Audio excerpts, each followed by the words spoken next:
I be asking myself, do I want a woman that's like got a bunch of shit going on, right? But I'm like, I want a woman to have like her own interests, like busy shit. Like it don't necessarily got to be like, you don't got to be an entrepreneur, you don't got to own a bunch of businesses, but just like your own interests that I can maybe find a little bit of interest in. But and I can support you. So it ain't really like, especially with the season we in. Bro, you know what I'm saying? So without saying too much, and I don't know where we putting this, where it's going to live at, but I guess for me, I feel bad for the woman who get lost in motherhood. Wow. Because I understand it, even though I'm not in it. Like, I probably would never get lost in fatherhood.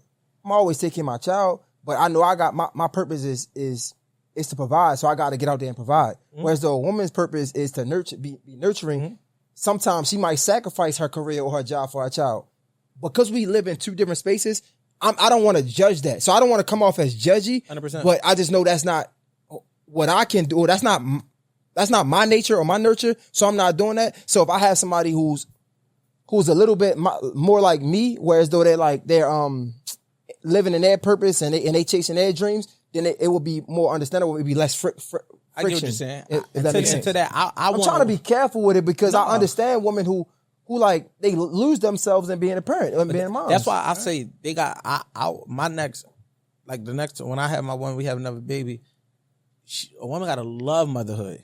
Like, as women out here that love motherhood, they literally are actively engaged in being better as mothers, and they find purpose in that and like educating their kids, or, you know, just like not putting them off to somebody else for 8-9 hours a day, but, you know, keeping them and advancing them and getting great in that arena. That don't mean that's all you do, but if you love it, then when you get your breaks, it's not like, let me land real quick. It's like, you ever see, like, I always tell women, no matter how much fathers we are, we can never take away motherhood. And what I mean by that is just like, even if I get my daughter for 365 days, you still a mom. And on the 366th day, you still got to get her back. So if you feel like it's like working a job you hate, if you only got Friday, Saturday, Sunday to really enjoy your time off, then Monday, I got to go right back to the job. But if you love it, you appreciate the weekend, but you also look forward to getting back to it. 100%. And I feel like because there's a responsibility that women can't get rid of and they want flexible responsibilities, it's one of the things where they get into those seasonal depressions and they don't always find a way out because they're like, even if the dad got it, it's never going to seem like enough because it's like, I still got to I got to get back in parent mode. So it felt like, damn, I can never really have a break. Because when I don't got my kid, I'm thinking about when my kid come back. So I'm like, if you love that shit, like we do this shit, we not going, say we got to film for 6 hours, none of us going to complain. It's work to somebody that don't do this. They don't even know where to begin. Ask me all the time. How do you start a pie? How do you know what to say? But it's like, we do this shit. So if somebody say this is 6 hours, 8 hours, 10 hours, we on set, we not tripping. It's like, this would come with it. And we still could want to break from it. Yeah. And that don't make us bad podcasters, but we still love it when we got to do it because we know it serves the bigger picture. Yeah. So I look at it like a woman just got to love motherhood for the same reasons. Yeah, I think to both of you guys' point, I agree that for the most part, I think whether it's motherhood or anything, if it's not speaking like to you and your spirit and your passion, it probably can be a sense of unhealthiness in that. Mm-hmm. Even though your kids and your family and your, what's going on in your household, that is important. And you can find a passion for it. Some people do truly love to be mothers. But I think there is like an end to that, whereas like, or there's gaps in there where it's like, all right, but what do you want? What do you need? And what do you need to be fulfilled that's outside of your kids and your husband? And to the earlier point real quick as well. So the earlier point, we was talking about back to the women and the friends, I often think that as well that, women are raised from childhood to be princess and queens, get a family, husband, and we're raised to do sports and be with friends and run around like that. Facts. So I think oftentimes their friendships wither away because oftentimes they think about their boyfriend. Yeah. So when they get these boyfriends and husbands, eventually they be like, my friends for a while because I've been waiting for this my whole life. I'm a princess now. And we be like, we get girlfriends. They don't really have to take over our whole life. I'm still playing football. I'm still playing basketball. I still got my friends. I'm still doing other shit, whatever, because that's not our end goal in life is to have this wife and family like that. But I think men could get lost in purpose the same way they can get lost in a relationship. Absolutely. But I would say at least though, that's for your purpose though. So I feel to get lost in your own, because again, you still need to have balance. But if I'm getting lost, my purpose speaks to my soul and my spirit, at least that's feeding my soul versus feeding like my husband's soul or my child's soul, my wife's soul. What I want you to understand is, bro, and somebody told me this a while ago, it's hard being in a relationship with men like us. Somebody that's ambitious, somebody that's constantly chasing their goals. So and again, that's why I say I want to be empathetic and understanding although I don't have to live in this space. So imagine if you have to watch your partner continually chase their goals and you're taking care of him and you're taking care of your children. Yeah, you can love it, right? But eventually you get tired of it and you're like, yo, but what about me? I want to feed myself as well. Yeah, 100%. So like, that's why I say, again, I don't know if there's no real answer to this, but I just know like if I had somebody that's like, that's passionate in something other than motherhood and other than being a wife, I can support that. And then they don't look at me like, that's where the hobby's coming at. Yeah. And I think but that's the thing, man. Like, that's why like people try to diminish roles or get rid of them, but they need it. It's like, if we are ambitious men, right? And we have things that we are pursuing, with all of our available time that's away from the things that we have to handle, we should be pouring back into our partner, relieving them of certain obligations, which is why we work hard, right? Like, when women say they want a soft life, right? It's becoming aesthetic now. It's become a trending topic, but I feel like it got lost on what that look like. As men, we are problem solvers, right? Flat out. That's what we are. We solutionists. Making a woman's life easy is eliminating her, having to think about that she don't necessarily have to think about. Like, I don't want my woman to have to think about how she gonna eat tonight, how she gonna pay the bills, how the kids gonna get shoes. I'm willing to carry that because I feel fulfilled in doing that. So me creating a soft life for her is freeing up her mental capacity to think about what she wanna do. That's like a self thing, right? So like, if I say I pay all the bills, I got you, whatever the kids need, whatever the kids may be, even if you need time away, whether we got to hire nannies or whether I got to be there, whatever we got to do to free you up. What do you want to do? And you haven't figured that out. It's only but so much I could do. We land in that same spot. No, yeah, I agree. No, I was just kind of that's it. No, I would just reiterate because that some people who don't like. I don't think we understand the luxury of where we are in our lives. Understanding, even as men, what we want to do, understanding our purpose. We had this conversation before. Yeah. It's so many men, and I think because I think sometimes we get so caught up in our reality that we don't understand that it's a different reality other than ours. Like, it's a blessing to wake up every day and understand our purpose in life. It's a blessing to understand we have direction, and we are few, even though we're around so many, we're still few out of so many people in the world. So when we talk about women, there's so many women who don't have that purpose or don't have that identity out of motherhood or out of being a wife. And then so when you land there, it's like, yo, I'm freeing you up. What do you want to do? They don't even know. But that's what I think. I'm sorry. Go ahead, Alex. Go ahead. No, so the question I have for y'all is like, okay, let's take it. We're talking about it from a micro level, but like from a macro level, I think you're talking about identity. And I think that a lot of men in this season around us are able to identify that their purpose isn't what they do. Exactly. Like, it extends outside of that. Mm-hmm. But like exactly what y'all are describing, some people, their purpose is rooted in what they do day to day.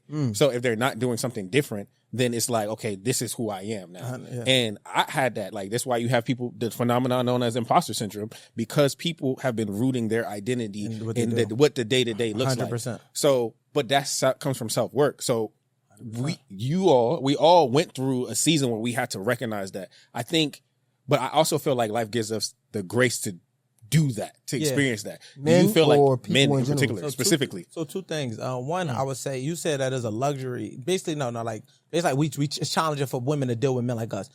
I think that it's challenging to get in Harvard and Yale too. But I worked my way to become this type of man. So, and what I mean by that is just so I'm careful with my words, but at the same time being fully transparent. Challenge is not always bad if it advances you. So if you gotta push yourself and stretch yourself to be better, because if I want a certain type of woman, I gotta rise to the occasion, which is why I work to be able to do the things that I need to do in order to have what I want. It's levels for everybody. So it's like, if you can't handle it, it's not for me to dim myself. I can try everything in my power, which could get draining, to try to pour into you. But if it's a hole in your cup, where are we going, right? Yeah. So that's where the self-work come from. To what Alex was just saying is like the identity of being able to at least come to me with the holes patched up in your cup. So now you can receive what I'm pouring into you, because I know for a fact that in relationships you poured into your women. You feel what I'm saying? And with that being the case, it's like it could get draining. Now it's taking me away from what I could be doing to advance us, because you don't feel worthy within self, so it's nothing that I can do. So it's not that I'm challenged. The challenge, my job is to make it easy for you by not being toxic, not being immature, learning how to handle responsibilities on time, learning how to communicate in an effective and efficient manner, learning how to be emotional intelligent, emotionally mature, and emotionally aware, so that I'm understanding that I'm not bleeding on you. That's my job, to make your job easier. Yeah, no, that conversation, that point is great, but I think that's a separate point. Like,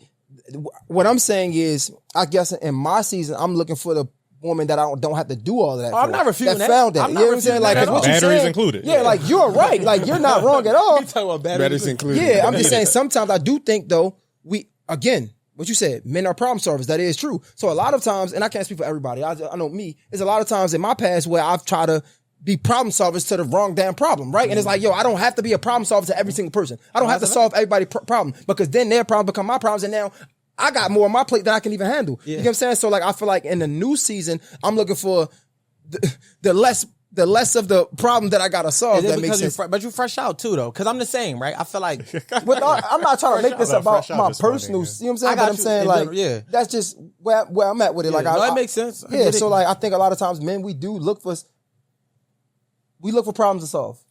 As crazy as it may sound, we look for problems to solve. Why? I don't know why. I'm not that guy. Like, I don't know about y'all. I know me. I got a Superman complex. I'm gonna keep it 100. Like, I want to be Superman. Yeah, I got you. I don't think it's from I don't search and seek out. I just think that naturally, when things are presented to me, you know what I mean, I'm a solutionist, but I'm not like looking and seeking out a damsel in distress type shit. For sure. But you know what else? I'm sorry. You know what it's remind me of? Black people in our obsessive need to want to struggle. It's like we have struggle wars. It's like you ever talk to oppression Olympics. Yeah, right. No facts. It's like you talk to somebody, and be like, "Man, what you do today?" And I just relax. You relax? It's like bro, we have an obsession of like want to see who can struggle the worst, like who can struggle the most. That's who can endure retarded. the most trauma, who can go through the most trauma and come out on the other side. But it's like a stripe of honor. I think that was what was presented to us. It's like, if you don't work for it, if you don't go through something, then you didn't earn it. Yeah. You know what I'm saying? But it's like it's a fine line that you have to walk through. Yeah, it's people that will give that could give you an opportunity, but feel like, nah, you need to work for it. Like, you need to work for it like I did. It's like, but also, couldn't you just make it easier for the person after you, like through the door? But it's two ways to look at that though. Yeah, because that's a slippery slope. Because even when we think about let's pivot. I was gonna say something to that, but I'll come back to it. But we think about just being parents and like providing opportunities for our kids. We are successful enough that our kids' lives are naturally, they're going to be able to chart courses that most kids won't have the opportunity to as easy as ours will, as we've seen in similar arenas with, nepotism being a conversation. Mm-hmm. And I feel like for me, making it easier for my kids comes down to them respecting the opportunity. I'm not going to jump through a hoop to make their life harder, just so that you got to get it out the mud. But I want them to respect the opportunity, which is challenging for somebody who doesn't have to. Yeah. So that's why it gets slippery. It's a balance. It's just get a little balance. You know what I'm saying? And I was going to say, when you're talking about the trying to save people, Wolf know, because, we've talked about, my relationship. I just got married recently on our pod. Congratulations. Appreciate that. And, so when my wife had our baby, it was right when she was graduating nursing school. And that was a long journey in itself. And when he was talking about like when you trying to have grace for people as they're going through certain things so they can be fulfilled, I knew at that current season of her life, she wasn't all the way there because she had just had a baby. She just graduated. It was a fucking pandemic. And I was like, this is definitely a rough patch for us that I know that no matter how much I can pour into your cup, it's not going to be able to fix it because you going through your own internal battles and challenges or whatever. And having a baby, trying to finish school, trying to get this license in a fucking pandemic, not working for 2 years and shit like that, whatever. I told her, we had a whole conversation. I'm like, yeah, like I could tell that until you pass these obstacles and milestones, us as a unit probably won't be able to have like a decent chance to even get back on track because you're not center within whatever. So to this point, I felt like that time I knew I had to be patient, give grace, not be combative or toxic per se, whatever, just kind of be that stable pillar while she's getting her fucking shit together because it was just the whole thing. And then, now she's a nurse. It all kind of worked out, whatever. Congratulations. Yeah, now I do want to dive back into that parenting conversation. But the batteries had to be included. She had to find the batteries. They was there. She had to find them.